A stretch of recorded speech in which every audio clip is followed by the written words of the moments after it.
Facebook প্ল্যাটফর্মে আপনি content creator হিসাবে কাজ করছেন, প্রফেশনাল মোড অন করে ফার্স্ট টাইম কাজ করতে আছেন। আপনার ভিডিও ছাড়তে আছেন, পোস্ট ছাড়তে আছেন, ট্যাক্স ছাড়তে আছেন, কিন্তু ভিউজ হচ্ছে না, লাইক কমেন্ট হচ্ছে না।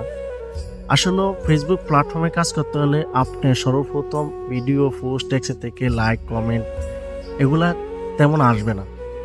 আস্তে আস্তে আস্তে আস্তে আপনার আইডি বড় হতে থাকবে, আপনার পেজ ভ্যালু বাড়তে থাকবে, পরিচিত হতে থাকবেন। দেখবেন যে আপনি এই প্ল্যাটফর্মে আপনি একদিন না একদিন সফলতা পাবেন।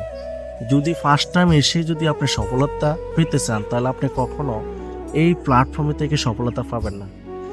বর্তমানে যারা ফেসবুক প্ল্যাটফর্মে সফলতা পেয়েছে তাদের সাথে একটু শেয়ার করে দেখবেন, তারা ম্যাক্সিমাম 5 থেকে 7 বছর, 4 বছর, 6 বছর এই প্ল্যাটফর্মে দীর্ঘদিন ধরে কিন্তু পরিশ্রম করে আসছে। বর্তমানে তারা সফল। তাই আপনি যদি একজন প্রফেশনাল ভাবে ফেসবুক প্ল্যাটফর্মে কন্টেন্ট করতে থাকেন, তাহলে আপনি ভিতরে থাকা লাগবে ম্যাক্সিমাম ধৈর্য। এই জিনিসটা যদি থাকে, তাহলে আপনি একদিন না একদিন আমি মনে করি আপনি এখান থেকে সফলতা অর্জন করতে পারবেন। সুতরাং আপনি ফেসবুকের ক্রাইটেরিয়া এবং গাইডলাইন সম্পর্কে জেনে ফেসবুকে নিয়মিত আপনি পোস্ট, ট্যাক্স, রিলস আপনি সাথে থাকুন। একদিন না একদিন দেখবেন আপনার ভিডিও এখান থেকে একটা ফর ইউতে যাবে। আপনি একদিন না একদিন এই প্ল্যাটফর্ম থেকে ভালো কিছু করতে পারবেন।